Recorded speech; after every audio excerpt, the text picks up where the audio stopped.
The only downside of this for me is that it kind of clashes with when I've been playing Star Wars Unlimited, the card game, because the local group that I do that is on a Friday, but Yeah. I don't mind missing a few of those.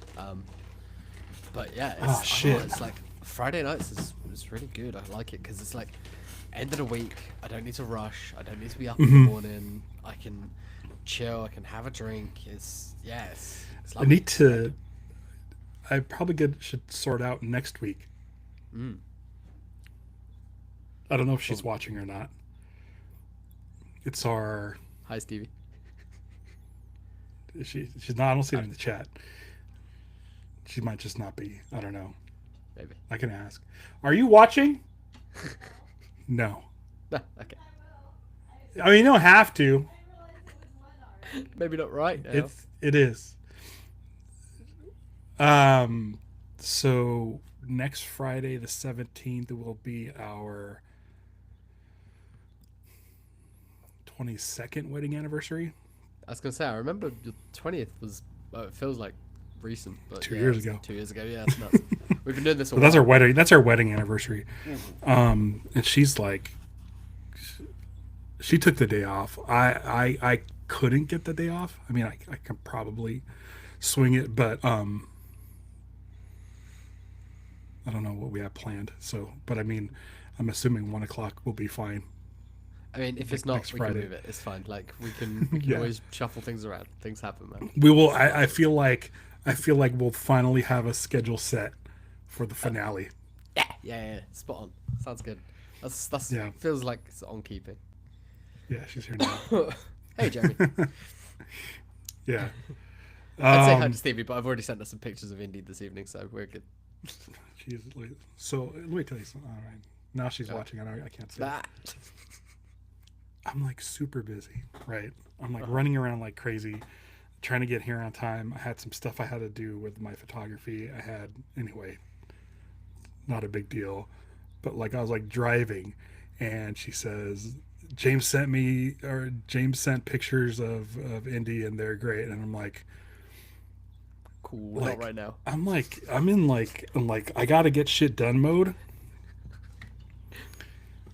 And I didn't get sent the pictures, so I'm just like, am I supposed to go look for him somewhere? I'm like hauling ass down the freeway. Like I don't.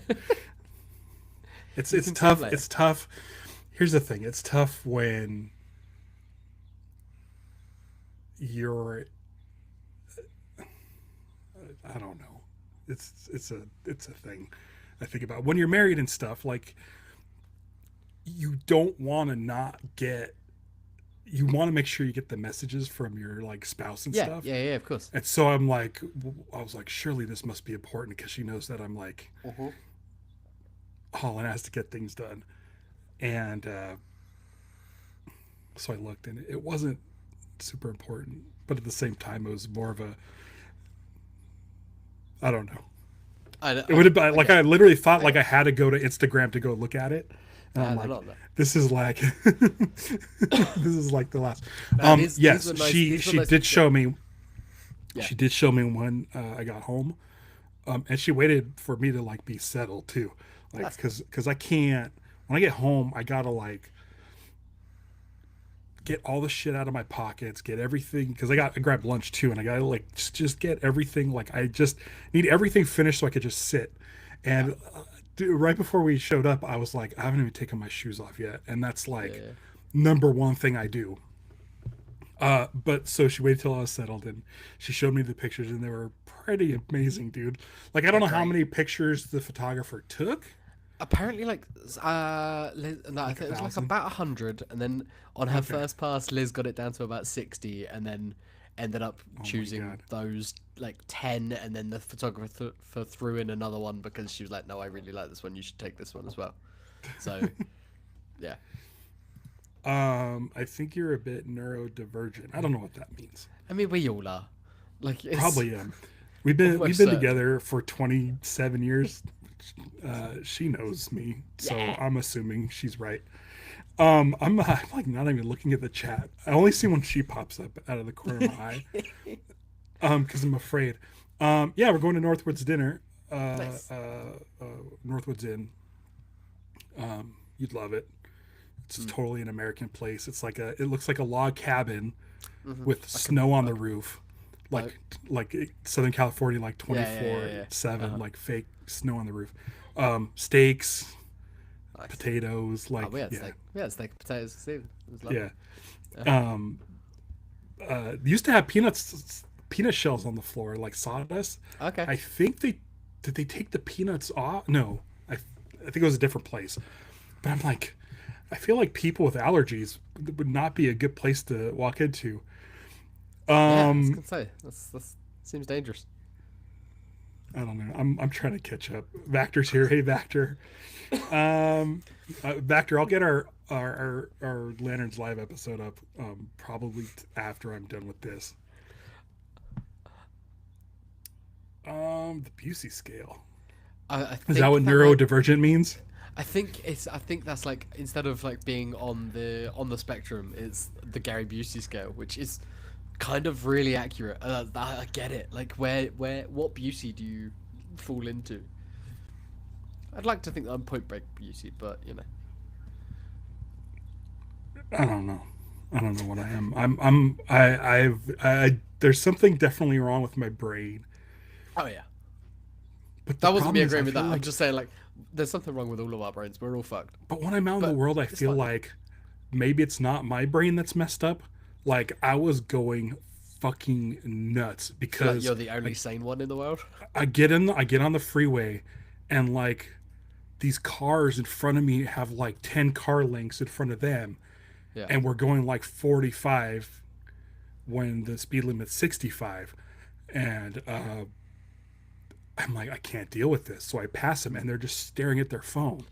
Yeah. And that happened with 3 people by the time I got like 2 miles on the highway. So it's like one of those things where I don't know if my brain, like I think my brain is broken, but I feel like it's better than other people's brains. Yeah. I get you.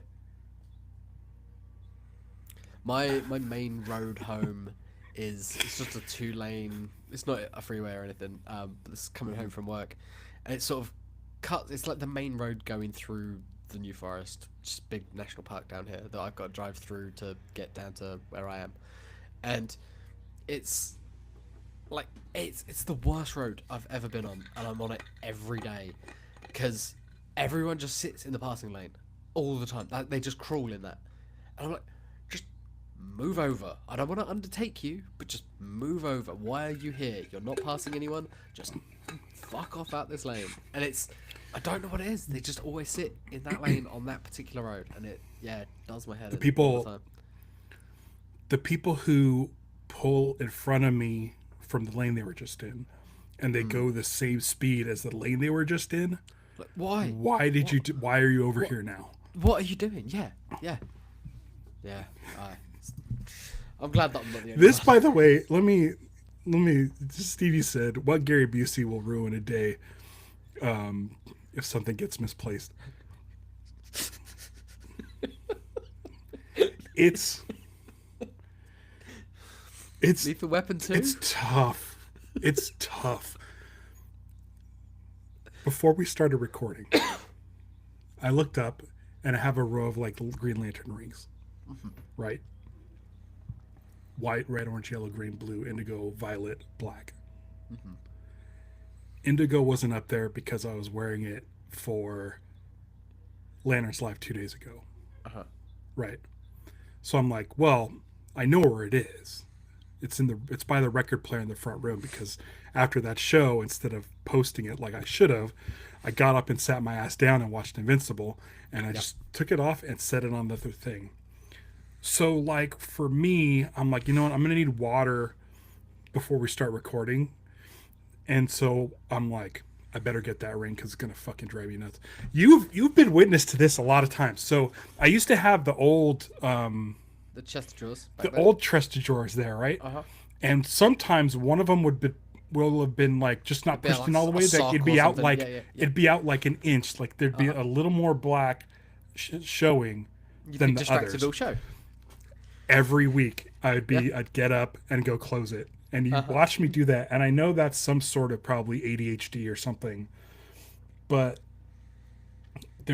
I'm 49 years old.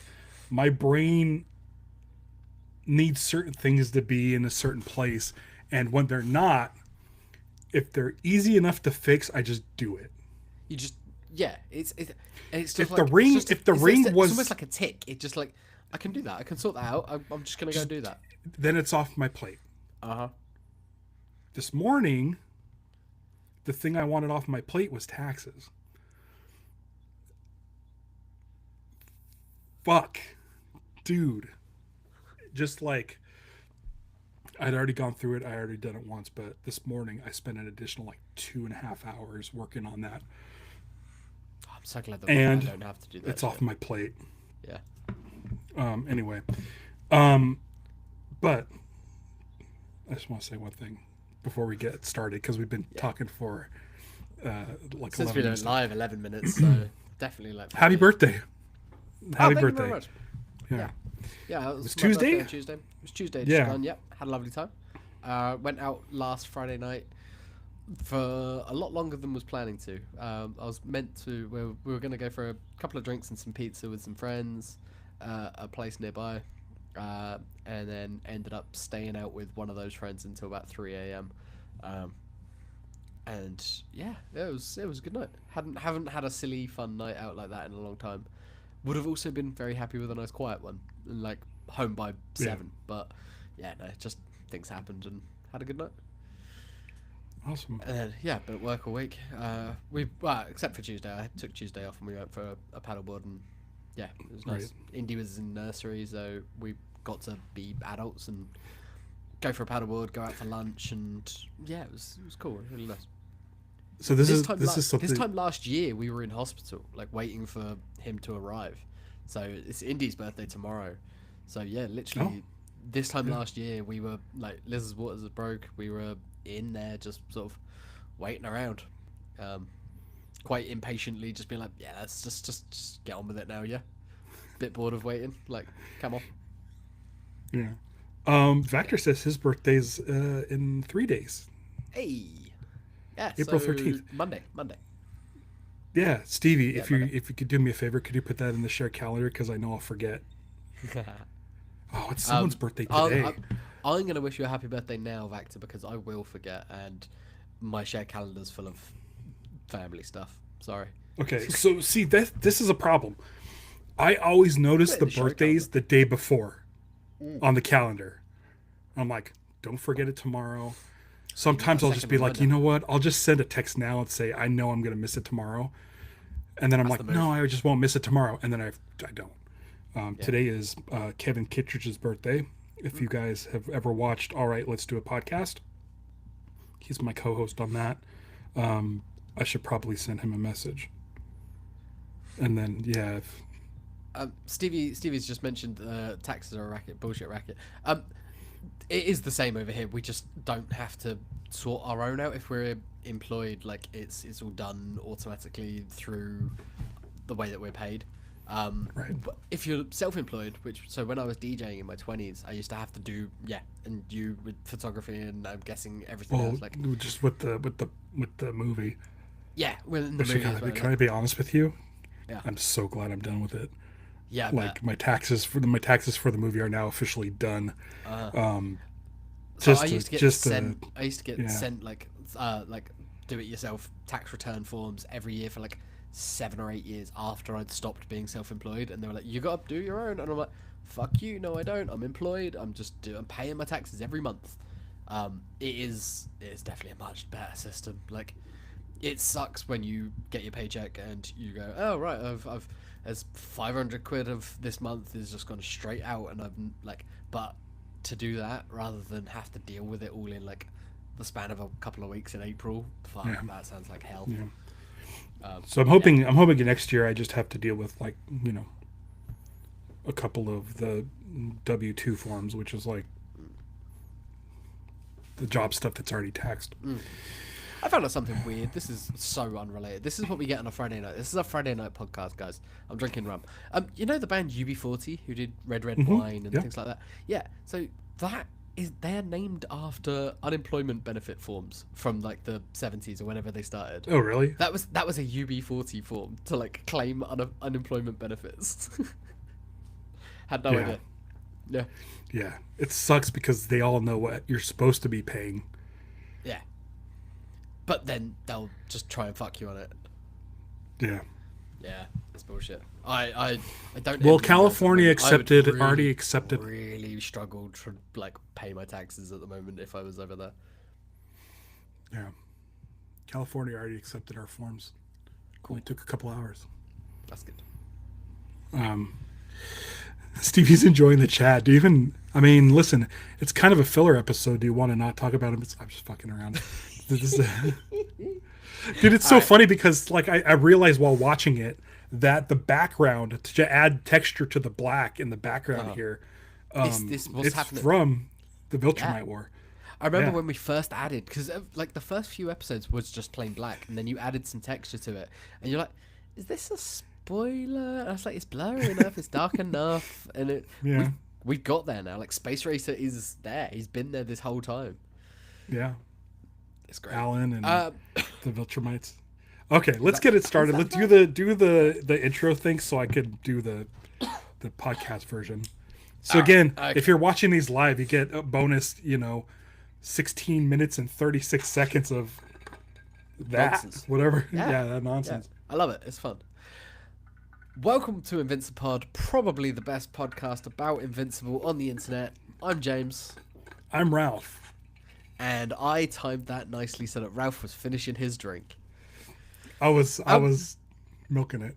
I was waiting. It's great. It's really good. I mean, talking of milking it, we've been talking for a little while. But if you are not watching live, you've not got any of that. So make sure you join us live. We always post when we're doing it.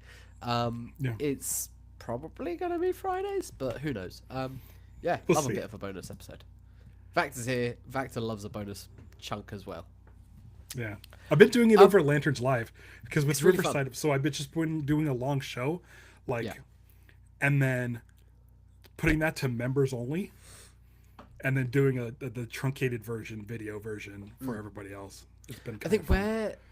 When you and I were podcasting every week over on Live Action Star Wars, and sometimes a couple of times a week if we had like a crossover of multiple shows and things, we would sort of always be caught up with each other, so it was just like, cool, let's just jump into the show.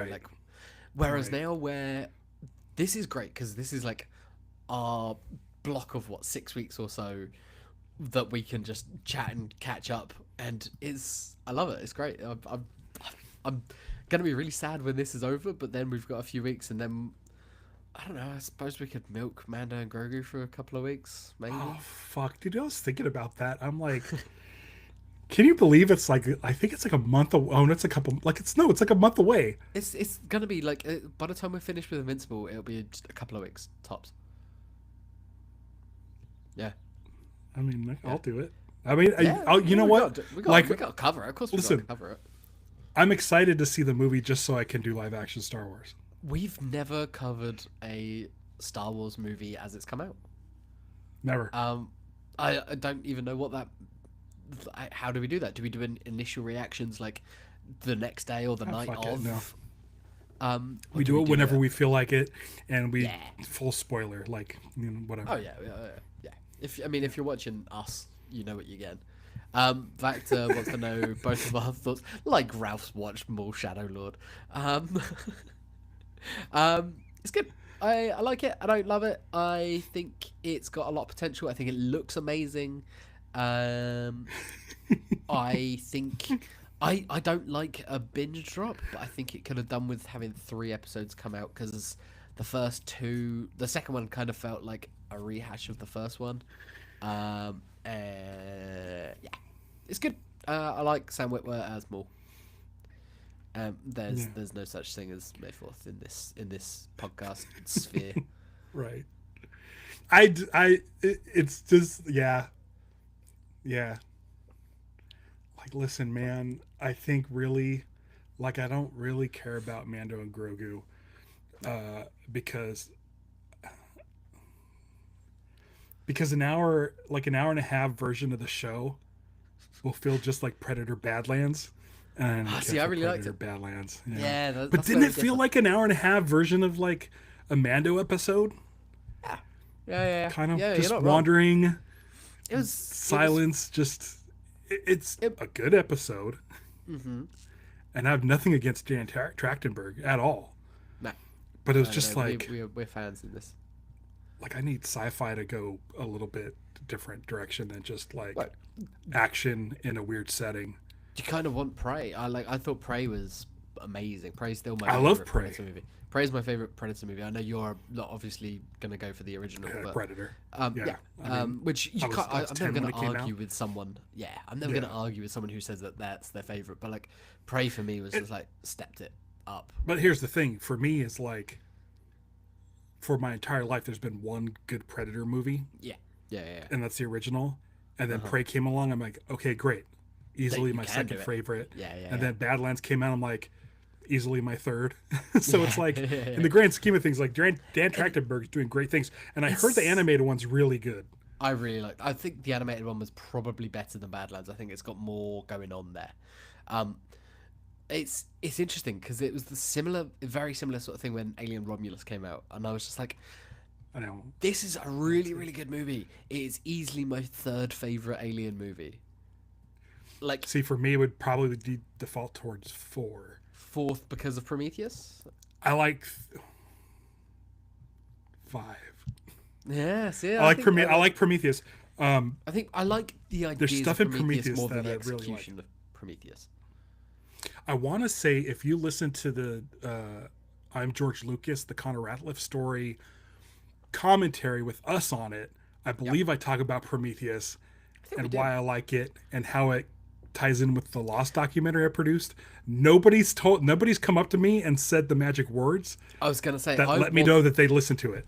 I cannot wait for the day that someone proves to us that they've listened to our commentary track of the George Lucas talk, the I'm George Lucas, a Conor Ratcliffe story. Yeah. Yeah, yeah. But I do like Alien 3 quite a bit. It's the first Alien movie I saw in the theater, and for the longest time I was like, it's the only Alien movie where it doesn't get sucked out into space. There's a lot, and I've seen this sort of alternate version, but I kind of think I wish they had a just long let time David ago. Fincher cut his own version, Yeah, not just going off of his notes. I think there is enough bones there for it to be good. Like I think it gets a lot of unnecessary hate. I don't like it as much as Romulus. I think it is fourth for me, but I don't hate it as much as other people do. I think But I mean, Alien 1 and Aliens is like untouchable. untouchable. Yeah, And it doesn't even matter which one you like more. like, they're different movies. They're different movies, but they're both amazing. Whoa, spoilers. Same for me. Same with Terminator and Terminator 2. They're different movies. Like some people love one. You're a one person. I'm a two person. Yeah. Perfect but movie. like they both are perfect movies for what they're trying to do. And I think Alien is same sort of thing. Like Alien and Aliens. Is Jeremy Kelly saying spoilers because of I said that the alien doesn't get sucked out into space, which is funny because the alien in Alien came out in 91. 4, in Alien 4, he gets sucked out into space through a little pinhole. The gross baby alien. The baby alien. Yeah. Yeah, I should probably see Romulus. It's good. I haven't seen Alien Earth. I liked it. Kind of lukewarm on Alien and Predators right now. So Alien is one of those weird like sci-fi franchises that Liz loves. Yeah. So like it's easy to get her to sort of sit down and watch an Alien film because she's just got a real affinity for those. So Alien Earth, when it was coming out, we were week to week with that, and it was like, sweet. This is cool. I'll tell you exactly what the problem is for everything. Now, there's too many Alien movies. Now, there's too much Star Wars stuff. It doesn't feel special anymore. Predator, I think, is okay because Dan Trachtenberg waited. I mean, I didn't watch the Predator or the Predators, whatever the Shane Black one was that got like two. There was got, the Predator like, and there was Predators. Like it got like ripped to shreds. Predator sucked and lied to me. Where in the trailer they show like Adrian Brody with like like maybe like 20 Oh, that one. laser beams on his body, but in the movie it's only one. It's like, dude, you can't do that. That was the Rodriguez one, right? Nimrod. Well, he produced it, yeah. Okay. Some guy named Nimrod. Yeah, I remember it. I don't know if I watched that one. Yeah. Yeah. I mean, That's Stevie watched Predator for the first time maybe like a year ago. She gave it 3 stars on Letterboxd, which I'm totally fine with. But holy shit, like it's like, it's like jungle maxing. Like these guys are like, it's like dudes, like in the manosphere, like all with their guns. So like it's dudes that. being It's bros. very much that. But I think it would be hard to watch now. I think I'd struggle and just be like, this is just a bunch of shit. Yeah, but it's Arnold. Like I don't know. Yeah. I'll take it. Arnold movie. It's peak Arnold as well. It's like the best. Yeah. I mean, that ties in with Man Now Grogu. Carl Weathers is there. Yeah. Sorry, Jeremy. Jeremy Kelly's probably like has some lesson plan that where the kids have to like shut up and while he watches Invincible at his desk. I'm gonna get a voice note. I'm gonna get a voice note in about a week's time when Pete listens to this as well. My friend Pete Smith, who used to join us live sometimes, he listens to this in the car when he's working now. He's just like, guys, like I'm tuning in to listen to you talk about Invincible. Why the fuck are you not talking about Invincible? Sorry, Pete. I hope you won your match tomorrow. Watch it live and talk shit on us. Champion. Yeah.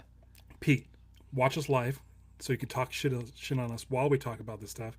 Or B, watch the replay on YouTube where there's chapter breaks. He listens to it in the car though. He's audio. That's not. This doesn't sound like a James and Ralph problem.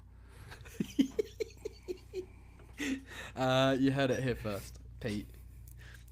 Hey, listen. If this was last week where it was a Thursday, and James had to like get out of here real fast, we would have talked about Invincible by now. We can talk about it. I'm also 3 drinks deep at this point, so yeah, let's talk about Invincible. Why not? Yeah. Opens up with the rallying cries from both sides of the war. You got Thragg talking to the Viltrumites, and you've got what's his chops talking to. You got Optimus Prime talking to the rest of them.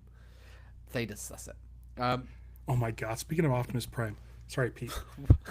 I found this drawing. That I probably did like 30 years ago. Stevie's doing some house cleaning, and it's just on a little post-it note.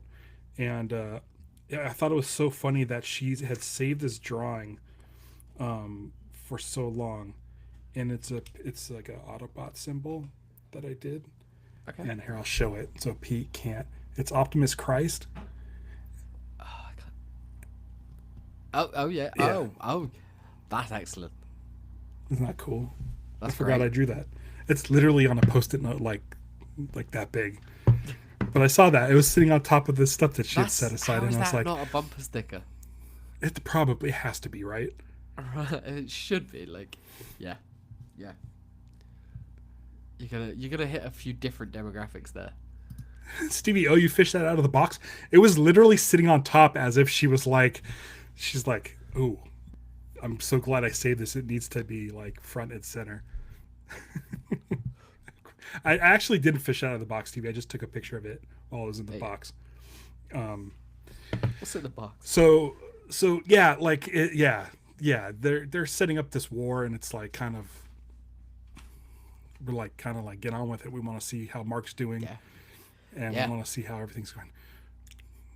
Like, okay, the pacing of this episode, I love it. Like, I was watching it first thing this morning, and so it felt like it was longer than it was. But there's so much. We say it all the time. There's so much in each episode. Like, we got an entire war, it felt like. And also the span of, what was it, 3 months that Mark was out? 2 months that Mark was out. And then they had to get back to Telestria and join the fight. So a while. So when we get back, and I might jump to the end here. When we get back, Nolan is creating grave markers for Conquest. Yeah. Which I do not care for. I'm on Oliver's side with this. Neither does Oliver, yeah. It's like I guess it's part of Nolan's struggle, which is I think that's what he's showing. he grew up like a Viltrumite, Yeah. and that's his sort of heritage, and it's a bad heritage, but I feel like he still wants to like. I think he knows that it's bad, but he's trying, and he's like, well, what harm is it out here? Like, it's not putting it in a public place where people are going to see it and celebrate him and do anything like that. It's like, out here, he was what he was, he did what he did, but it's almost just for Nolan to be able to like honor some of his heritage, because the way that like Conquest would talk to Nolan, like they've got a history as well, like they know each other pre Nolan going to Earth and anything like that. It's tough because basically what this war is, and the fact that is it Thaddeus, whatever his name is, Thaddeus has the scourge, which is basically they know the goal is to wipe out these 50 remaining Viltrumites. Yeah. Which means that's it. That's the end of the Viltrum civilization, with the exception of hopefully Thaddeus and Nolan and Mark and Oliver. And Mark and Oliver. Yeah. So it's really tough to just be like, we're sweeping everything under the rug, and like I get it, because he said he's like over 1,000 years old. Yeah. It's kind of tough not to like honor it in some way, or like feels like it's tough because like Conquest was a piece of shit, but he was doing the same things that Nolan was taught and doing his duty, and that's what he believed his duty was, and feels like I think Nolan would like to be honored a similar way when he goes. That's it. I think it's the only difference is that Nolan had Mark. It's Debbie and Mark, and then Oliver. Like, that is the only difference between Nolan and Conquest. Yeah. Can I say I'm just gonna jump to the end here, but the post credits was the most Robert Kirkman thing. So funny. It was so fucking funny, because for me, you see the grave. It cuts to the grave. It's silent, and they set it up in the way where it's like you've seen it a million times in movies. We've seen it specifically with Conquest. And the eyes open. Exactly. Yeah. And then you're just like, for me, I was like, I don't think Conquest returns. I don't recall. The book. And so I'm like, this guy, dude, and it's going on so long, and then it just cuts back out. Yep. And I'm like, that's him. That's Kirkman. Yeah. But it's a fuck you and a fun fuck you, but it's also a no, we are showing you this is the equivalent of pulling the eyes down, like he is gone, you are like, Conquest is done. It's like playing with the tropes. It's messing with the audience, saying like, listen, this is how other shows do it.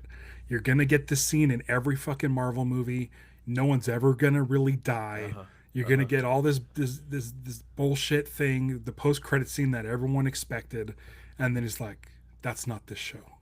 No, but it's also we've trained you to expect serious things in these mid whenever the credits roll. Like there was one episode last season, I'm sure it was like the credits rolled after like 10 minutes, and then the rest of the episode was Nolan the quote unquote post credits. And it's like they've trained Invincible audiences in particular to be like, no, you watch the first couple of slides and then there's another scene or something, and it's usually, if there's no music during the credits, you know there's more coming.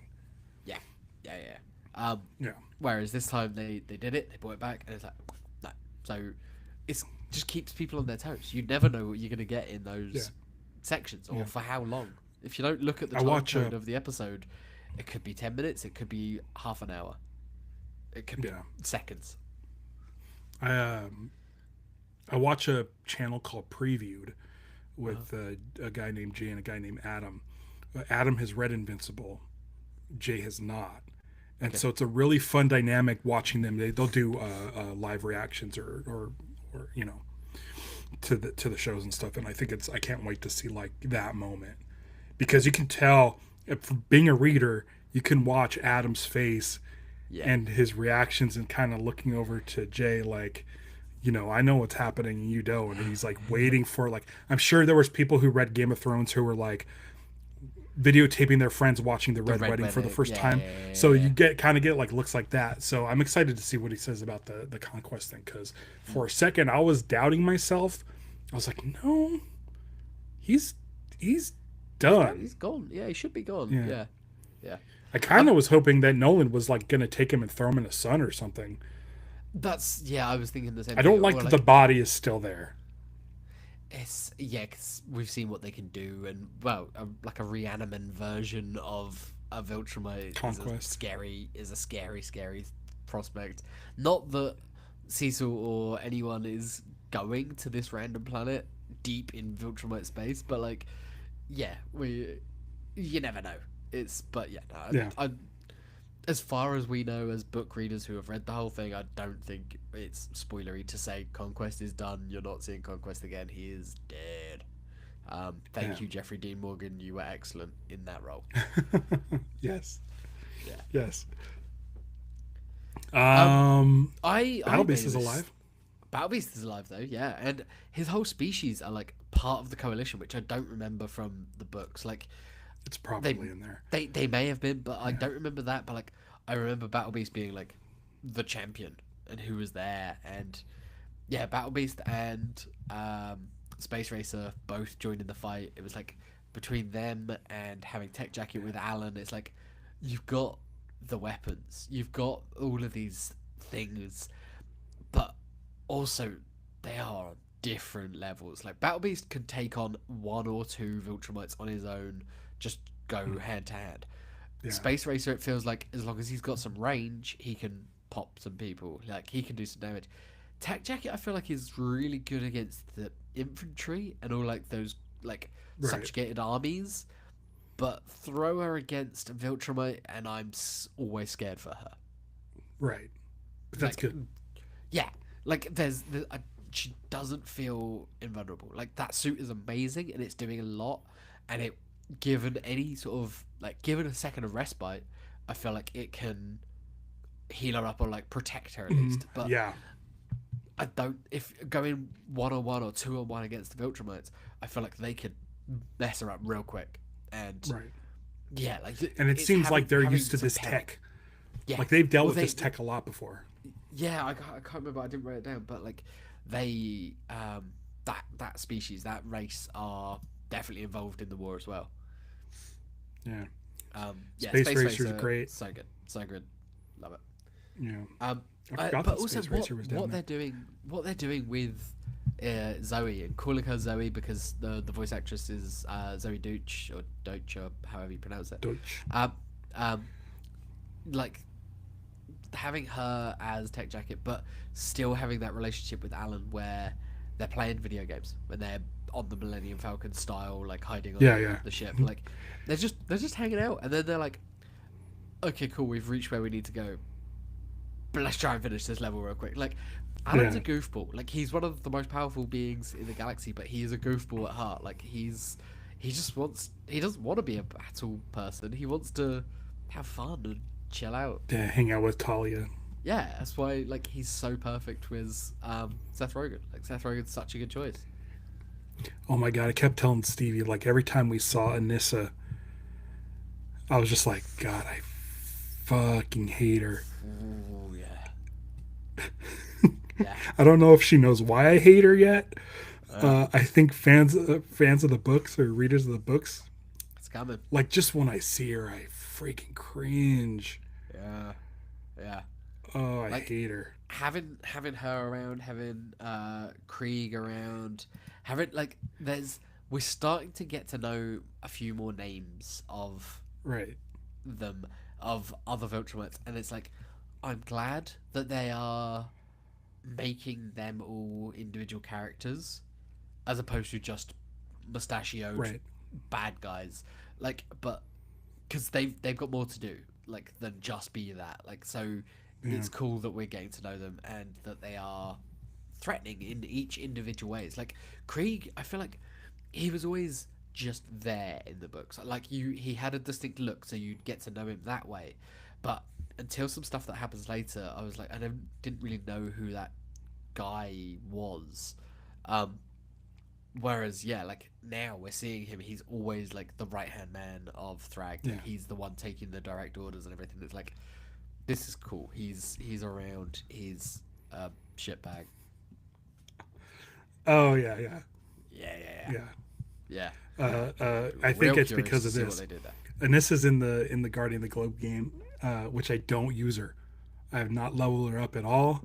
Fuck her. I hate her so much. I hate her. I hate her. Yeah.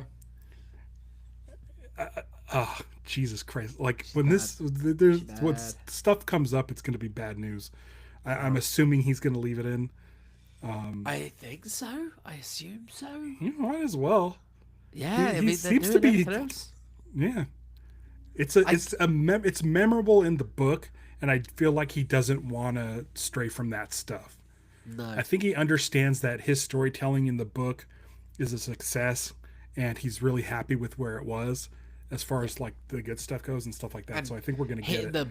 Those big things, like yeah.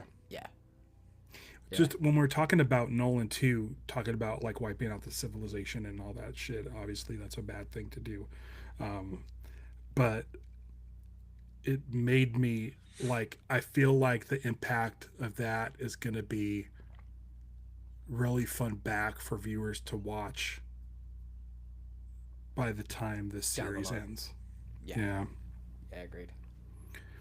Because I think that's a really good thing.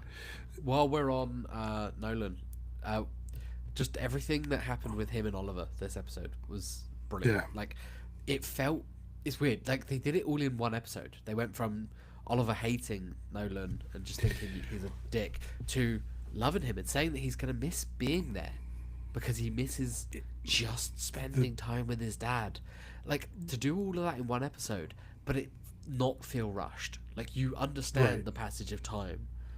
Well, that's the thing. They've been there for like 2 months. Couple of months. Yeah, a couple of months. So like we're getting a lot of time jumps, but in space. Yeah. So we don't know what's going on with Debbie and them. I don't think they fuck around. Like in the books, they certainly don't fuck around with like time dilation and anything like that. Like it doesn't go that deep. So I feel like it's safe to assume that 2 months gone in the show is also been 2 monts on Earth. We're not going to catch up on that. Like they're not going to jump back to show us what's been going on. Maybe they will next episode. They might. There is stuff going on. Like we as an audience know where Eve was when Mark left and what was going on with Eve and the pregnancy there. Like, but we as an audience now don't know what has been going on for the last 2 months, which is, there's a lot can happen in those first couple of months of a pregnancy. Yeah. So yeah, it'll be interesting to see when they decide to check back in. Yeah.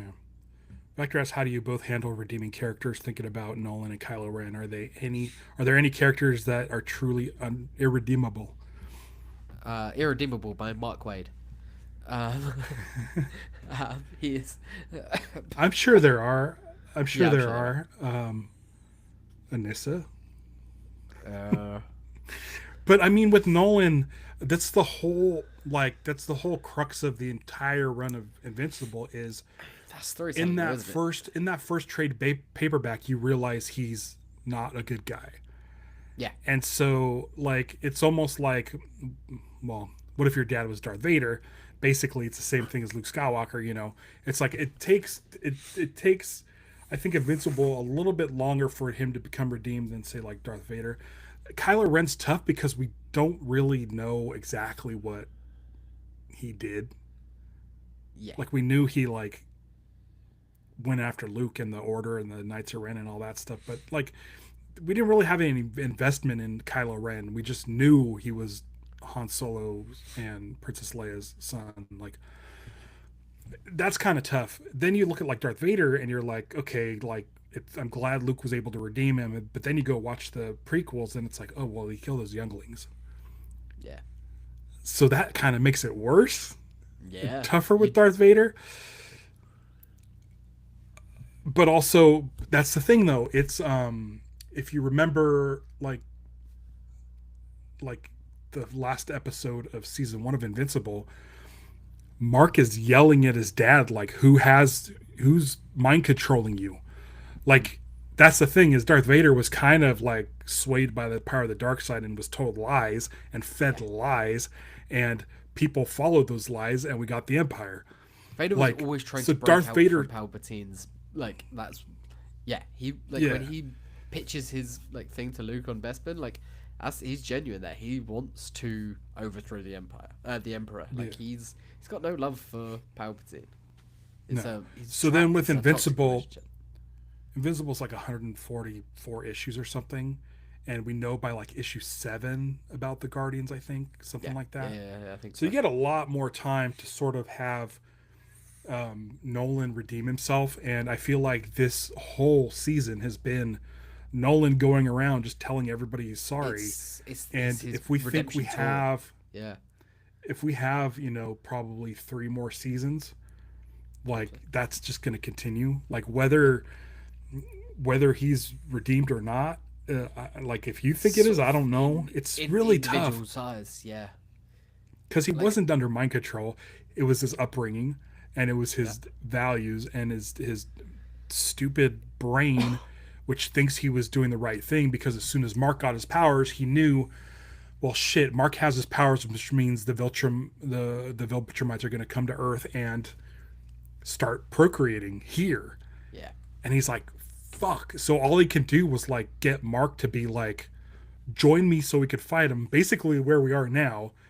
He went the wrong way to do it by trying to beat his ideals into Mark, literally, Yeah. instead of just talking with him.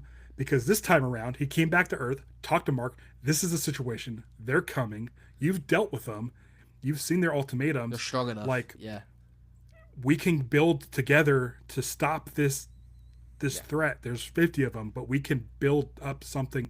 So if Nolan went that route, everything would be fine. Him and Debbie would be happy, and Oliver would be happy. But he fucking is stupid. Uh huh. So his brain's broken because of his upbringing, and I don't know if he's irredeemable. What do you like? How like do you think? But I mean, listen, I've read the I think book. it's I know where things go in the yeah. book. I know the show is Still don't different, know. but it's like Still don't know if you forgive him or not. Like, even at the end of all things, I like, want I want him to be a good guy for yeah, Mark and Oliver and Debbie. yeah, and I want and Art for to anyone reopen who his account.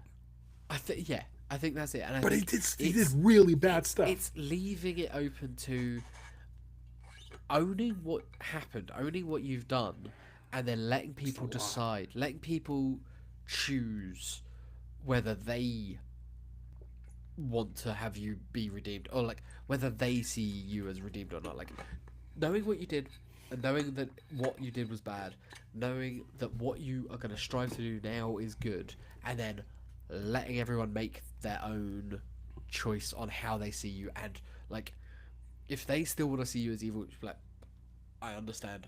I can only apologize so much. Like, I did what I did, but I'm trying to do better. That is all anyone can ever do, I think. So in that regard, everyone and no one is irredeemable. But that's So storytelling. That's stories. Like, and that's like in real life. In real life, there are people that I think are irredeemable. In yeah. storytelling, I don't think there is, because that is what good storytelling is. If you can make me believe in a character who's done such evil, heinous things, but if you could then make me love that character, root for that character, that's just good storytelling. I mean, here's the thing. We've read the book. We know how Yeah. things shake out. Yeah. If you're someone who is watching this and just like watching the show, like let us know in the chat, let us know in the comments. Do you think that Oliver came around too easy? Like I know it's been a couple months, and Do you they've think just Oliver? been Do you think like, Mark? Do you like who? Like, yeah, it's hard. it's It's really tough. yeah. I was like, I'm just curious to know what people they think because don't. I know They how the don't. book goes. They don't ever tell you Nolan is straight up good now. Like there is never a moment in the book that it's Nolan is just a straight up good guy and all is forgiven. Like I don't think it's a spoiler to say he's never accepted back on Earth again. Mhm. And that's the right thing. Like I don't think he should be. Like I think he No, knows that. He shouldn't be. Like for what he did to that planet and those people, and for life. yeah. Absolutely. Like Yeah. get the fuck out. No, sorry, not welcome. Um Um, Jeremy mentions that it's far deeper in than it was in the comics. Oliver is immediately okay with Nolan, if he remembers correctly. I remember that too, but it's one of those things at the same time where it's like Oliver didn't really know him, yeah. and so he's kind of just like I wasn't there, I so think he's kind of cool with him a little bit. So they're I adding think more depth to Oliver in the show for sure. but also having Nolan like really adamant that he shouldn't be there. He shouldn't be coming on this. He's not ready. He's not prepared. We see that in this episode when they are like just attacking this monster on this planet to get some food. And at first, Oliver gets his ass beat. Like, that's just some creature on a planet. Like, put him up against the Viltrumite in an actual fight, he's gonna get destroyed. So Nolan, in that regard, is right. I just thought of something. So in these 2 months, Nolan is training Oliver, and it totally is set up the same way that Mark and Nolan trained, where they're both Yeah. just standing face or hovering face to face in front of the Yeah. skyline, and it's almost like Nolan's getting his second chance, like Kirkman's getting his second chance to write this. He's getting his second chance to do it the right way. Yeah. It feels like, yeah, it's and And listen, like, am I right with in thinking Nolan, that in that fight in the training with Mark, he ends up like giving Mark a bit of a punch or a bit of a slap, and he like hurts Mark. yeah, And it's like we've now seen how Nolan was trained by his parents and how brutal mm-hmm. that was.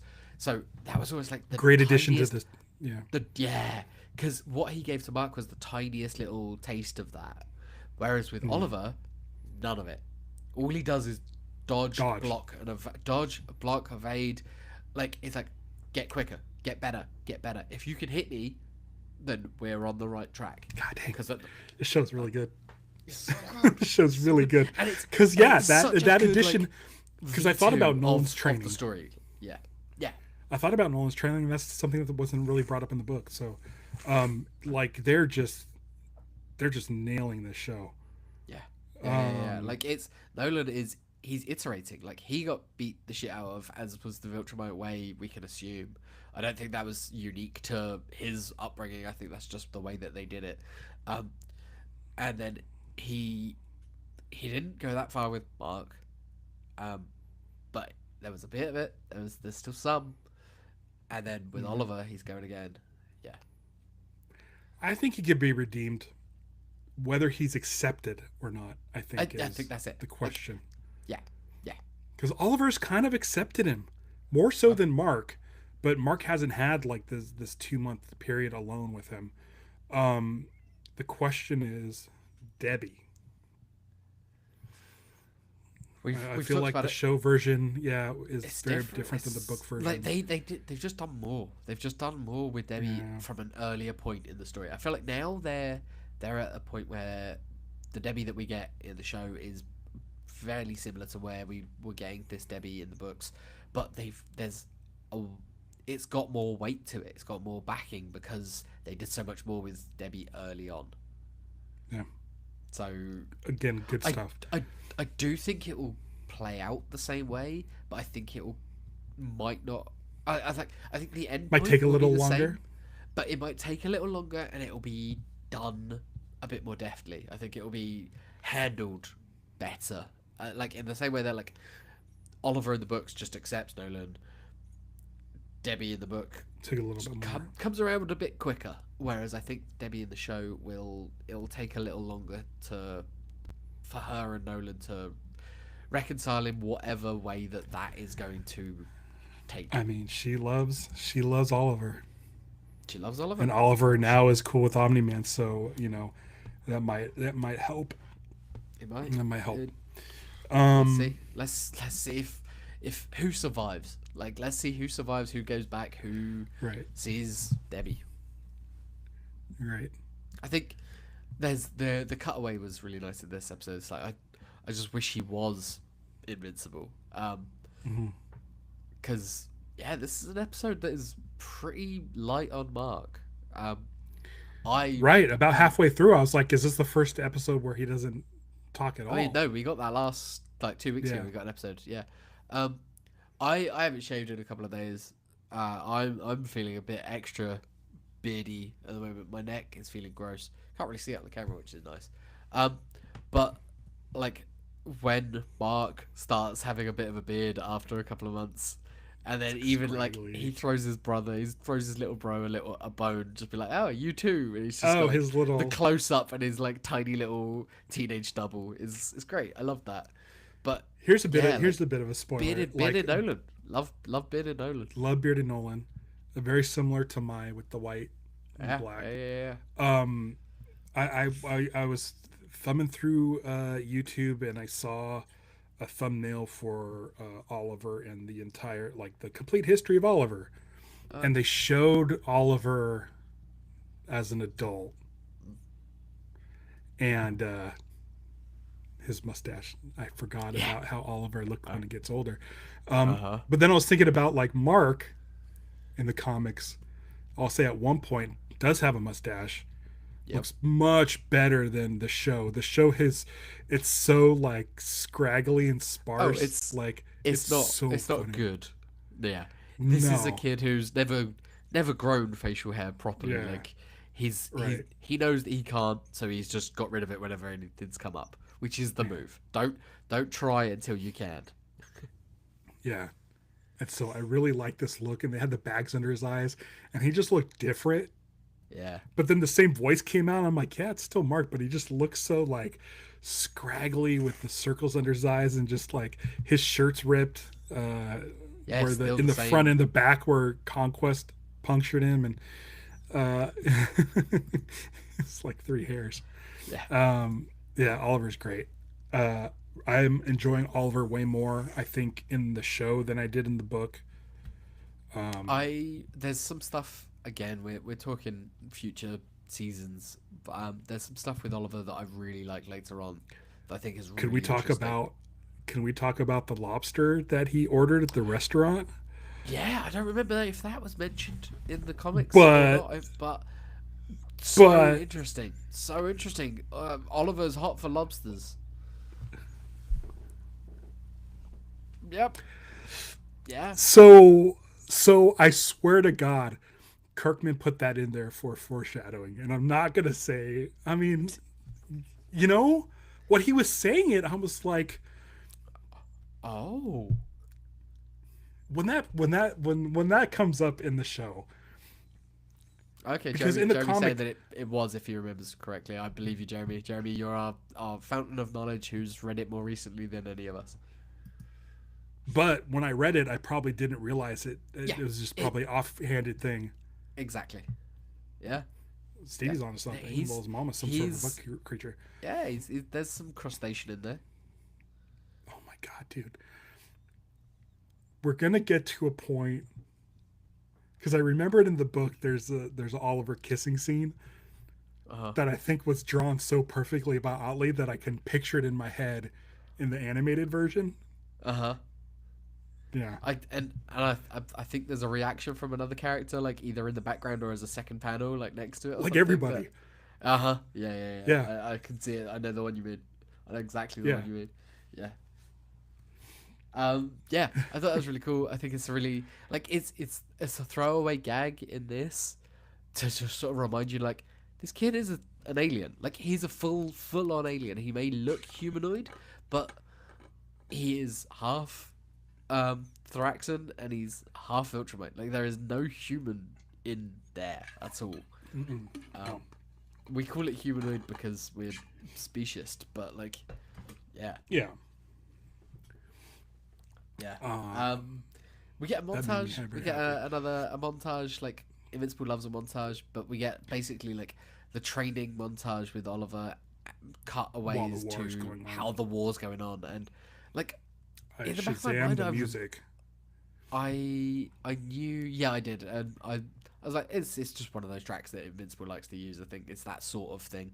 I thought it was really good. I remembered that they had, like, they'd had their subjugated armies and their mech suits for the Telestrian, sort of the coalition armies, but in my mind, like, I'm so focused on the Viltrumite side and the heroes of the war that I forgot that the war was raging over multiple planets with a lot of different people involved, and a lot of people got messed up, and it'd be like one Viltrumite. But yeah, it was cool seeing like the battle table. It looked a lot like the Star Wars Rebellion board game board, but yeah, like the way that it was just shifting all the time. Like, the Viltrumites are losing. They're on the back foot for a lot. They're spread too thin. They're spread too thin. There's not enough of them, and their armies are, they're subjugated armies. So it's like, that's always the way when you've got an army that don't really want to be there. Like, they're not that invested in keeping your cause alive. They're just trying to survive. Yeah, I've seen it time and again in the real world. But yeah, so again, in my mind, I know where things are going, and all the time that the coalition are like gaining a ground, I'm like, enjoy it while you can, because this is gonna go badly. This is gonna go badly. Thragg is not gonna enjoy any of this. This is I sent you the artwork for Instagram before you'd watched the episode. Yeah. And I was a little concerned that it might be a spoiler, but at the same time I was like, what other image do you pick from that episode? It's so good. Like with like Thragg and Anissa and Science Guy and Krieg. All those dudes just flying, where Thragg's got the skull tucked under his arm. Yeah. Like that's all they got from that ship. And it's kind of awesome. Like his obsession with the skull and was it Argyle, it feels deeper.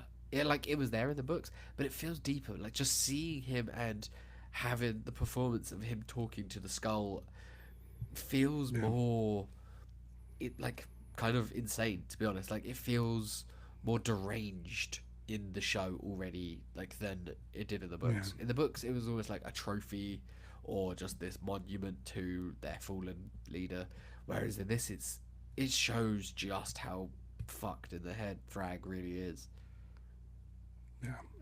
Thragg's great. And Thragg's like, great. It's nuts that, like, obviously Force Awakens and the sequel trilogy came out long afterwards, and it's all Macbeth. But like, just having the skull and having that, it's like, just the parallels between Thragg and that skull and Kylo and the Vader helmet is just like, they look so similar. Yeah. That's good stuff. It's real good stuff. The betrayal on Telestria. The two they shot that dude in the head. Shot that dude in the head, and but he's like, just still talking. Did it. Like, his partner. Oh yeah, he was mad without no hesitation. I love that. But like, they got what they needed from him. It's just bad. It's one of those twists that I had forgotten until the moment that they got back, and he says to Alan, it's like, oh, you survived, you're here. And I was like, oh fuck, it's you. I remember now. What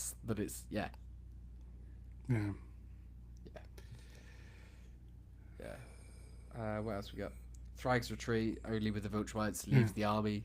Don't give a fuck. They're expendable to him. They're just puppets. They're going to band together all won't be the 49 or 48 of them to Thragg. Thragg likes having expendable peoples. Yeah. And it's always fucked up. I saw the thumbnail art on Prime Video for next week's episode, and it looks like we finally get a return from Battle Beast. Cool. Battle Beast is in the thumbnail artwork. I'm very excited to see that. Makes sense. If they said they got to go now, like this is head to Viltrum. Like so like with Space Racer and Alan and Tech Jacket, having Battle Beast in the mix is going to be a lot of fun. Oh yeah, like we've got all Battle Beast. It's Battle Beast is so funny, dude. Because Battle Beast was like in like one episode or two episodes in like season 1 or 2, and I'd posted something about like Battle Beast, and that tweet was back when we were on Twitter.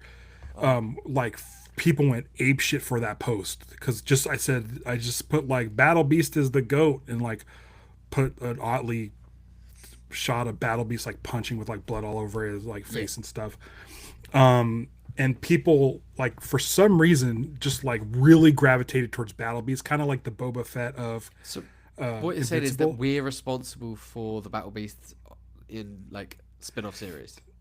Maybe because Vactor says he's reading it. I haven't read it. There's a Battle Beast series out now. So yeah, I think that's our answer. Is we're gonna get through like read a trade, and then cover Battle Beast, because Battle Beast, again, not one of my favorite things, but like Battle Beast is awesome. It's fun. Totally Just cool. fun. Yeah, really and I cool. can't. Yeah, I'm excited to see more Battle Beast. And then after the season, read up on Battle Beast. Jeremy knows what's up. Yeah. Let's see. I don't have any more notes. I think we've covered everything. Yeah, there wasn't I mean, listen, a lot happened in this episode, but you can there's not really, we can't talk about each like punch that happens or each person who's on the coalition planet getting like sliced really nice, up or get the team together moment when the Viltrumite ship is crashing down after they've left. Oh. And it was just like seeing all of our heroes at this point all just lifting of it. Yeah. And it was like they're all working together, they're all trying to save people. They're not all just punchy. Like these are people that want to save lives. That was nice seeing all of them coming together for that. One of the things I like too with the hour-long format is that we got Talia. She's not like invulnerable. She can get hurt like anybody else. Survive the crumbling. Like looked around, and I like that they take these moments for her to sort of look around and see the damage and kind of be freaked out by it, and then to the point where they just add in a little bit of a flavor to her situation by where she accidentally or her heel steps on like someone's entrails or something. Yeah. And it's like a really bad situation, and it's nice that we get that moment of her sort of personalizes taking it all in and sort of freaking it out before like taking a deep breath and like getting back to her post. She's great. She's such a good like military leader, because she's like she will take it and on a personal level, and then like, right, I'll deal with that later in therapy hopefully, but right now I've got to be a leader for these people. I've got to save these people. She's great. Love it. Tatiana Maslany is playing her, and she's really cool, really good in the role. It's good. I made a mistake when I was posting the thing on Instagram for this. I saw some other account, and it was like, the internet's raging about the animation in Invincible, and I made a mistake of just looking at it. I was like, are you? And it was like someone did a breakdown of like what it could look like with some rendering and with some lighting, and I'm like, it's probably fucking AI shit. Yeah, it looked like it had just gone through an AI filter, and I was just like, here's the thing. This is a here's the thing of a comic book that had a distinct style, and they are nailing that look so perfectly. It doesn't need to be the crispest, like most amazing animation, and it's like, and then some of us. This is what that person doesn't get, and I'll say it right now, because I'm sure Kirkman would say the same thing, but he probably can't. That guy's a fucking idiot. Yep. He might say Don't that. know what the But fuck it here's is, the right? thing: when you read Invincible, well, for the first time, if you have no like if you have no frame of reference of what it is, you open up the book and it looks like a colorful Marvel Silver Age Spider-Man type of book about a By teenager design. who's a superhero. Yep. It's supposed to have that comfort level. It's supposed to make you feel like you're Yeah. in a nice cozy space. Yep. If you notice the animation for the way the people move and the way, not lighting, not how bright it is, not background. If you see the way people move, it's very sort of limited. When it's characters talking to each other, it's just the mouth moving with a couple of eye blinks. It's When very, they're very, flying, like they're just it's moving very across. subdued. Yeah. It's Yep. very subdued. The thing with the comic is they pull the rug out from under you, and this book that you were very comfortable with, it's jokey and it's lighthearted. Yeah.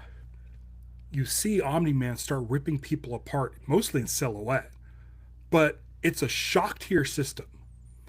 So the point of this show is like it's pretty calm and it's pretty basic, and the animation is pretty basic.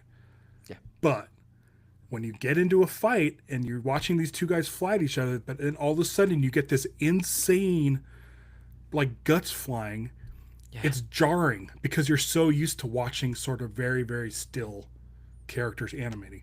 So that's not bad animation, it's a choice. It's a choice to like make everything, it's designed to be, it almost, some of the animation could be like Aqua Teen Hunger Force level, like still images with slight movement, because it's trying to get you into a sense of like watching a family show. Real anime style. Like it's not. Yeah. That's not what this is. Like, and No. that's the beauty of animation. Is everything has a different take. It has a different style. Like, it's doesn't have to be If you watch Into super the dynamic Spider-Verse, lighting. It should be fairly flat. It's a comic book. Yeah. if you watch Into the Spider-Verse, Miles Morales, he's animated like stop motion. Yeah. So he's not animated every frame. He's animated every on the twos, I think, On the twos. Yeah. or every other frame. So it has a herky jerky way. Peter Parker, the older guy, yeah. is animated like on ones, like 24 frames a second animated. But like He it's goes because of smooth. that, they're off. Yeah. They want to show that Miles Morales isn't refined. He's not. That's just how his character is. They're using animation to make you feel a certain way. They're trying to lure you into this like sort of place where you're comfortable with this world, and then they pull the rug out from you again and again and again and again. They do even more of it in the sequel, where it's like every different version you see is from a different. It's a different animation style because it's a different world. That's how they sort of show that they're all different worlds. Is they've got a different animation style. That's what this is. This is a different animation style. It doesn't mean that it's bad animation. It's just a choice. It is designed to look the way that it looks. It's so frustrating when you see people experts. Everyone thinks there's a fucking expert, and it drives me nuts. I am no expert, but like I can see that it is a choice that they are trying to do this. Like, you don't go bitching about something because you think they're doing it wrong. Like these people are like skilled artists. They've got all this budget, but they're spending it just on the celebrities, not the animation. I'm just like, they're getting really good actors to play roles, like, and they're animating it as it should be animated for the show that it is. Like, I don't want to see a live action Invincible. I know that it's still in the works technically. But I don't want it. This is exactly the version of Invincible that I want. And here's the thing: I'll tell you about an Invincible live action movie. It won't be shot like The Boys. It won't be shot like Batman v Superman. It'll be shot like the fucking Brady Bunch. And then what happens is, when you see the Brady Bunch start spilling guts, you get like thrown for a loop. Yeah, that's what Kirkman's doing with this book. Brady Bunch gets punched in the face and his eyeball pops out, and it they show it in 3D. You're issued 3D glasses just for that one scene because it's going to come and hit you in the face. They show it in 4DX and you're going to get splattered. Yeah. There's no way in no world is Robert Kirkman going to have an Invincible property look like a Frank Miller book. No, there's no way. No. Oh god. Yeah. And if it even gets close to that, if it's as flat and boring as like the Marvel movies look, like it won't be Invincible. It's not what that is. Like It needs to should be look, Technicolor. it needs to be bright. It needs to be bold. It needs to be kind of tacky looking at times. Like that's what it should be. Yeah, I don't know. I just really hope that it never happens. They're fine. I think they're fine. I think Amazon's happy. Season 5's already done, so like they're rolling. Okay. out my nose. Marsha Brady fucking okay. Convention. If you go to a convention and Otley's doing commissions, have him do a Marsha Brady getting hit by a football. That would be so fucking amazing, dude. And then like a Viltrumite in the background throwing it. It would be a Viltrumite arm in frame. Yeah. And it would just be like, it'd be like half her face gone. Don't listen to those guys, people. Like, fucking Invincible's. Invincible, it's kind of a perfect show. Yeah, it really is. It just made especially if you're a reader of the comics. There's a reason that we don't post much. There's a reason that we're not very active on any of these things. It's like I go on there to post it just to promote this because I like getting the chat. I like talking to you guys. I like talking to you, Ralph, about this. Like, and I like it when people then talk to me about it after the fact if they've not watched it live. Like that's or if Pete hasn't shut it off by now. That's it. Like, but I mean, Pete, you'll get over it. Like, yeah. But like that's the conversations that I want. I don't want internet prognostications. It's stupid. Over it. So over it. Says a guy on a podcast. Let's wrap this up because I need to blow my nose. Thanks for everybody in the live chat. Thanks for Pete for bearing with us. Apologies about the Predator and Alien talk. And James, thanks for this. We'll see what time we do it next week. Yeah, next. Probably next Friday, but we'll keep you posted. We'll see. Keep an eye on those awful socials. We'll post it there. Just go on there to check the time. We'll know it. We'll post it when we know it. Yeah. Hit the bell icon on YouTube. That's the best thing you could do. It'll let you know. Do that. Yeah. All right. Well, just if you don't watch live and you can only do the audio, just subscribe. You'll get it when you get it. And it'll be fun. All right, everybody. Thanks for joining us. Catch us next week on an all new Invincipod. There it is. All right. Hold tight, James. I'm gonna hit stop, but let's make sure you can go blow your nose, but make sure you're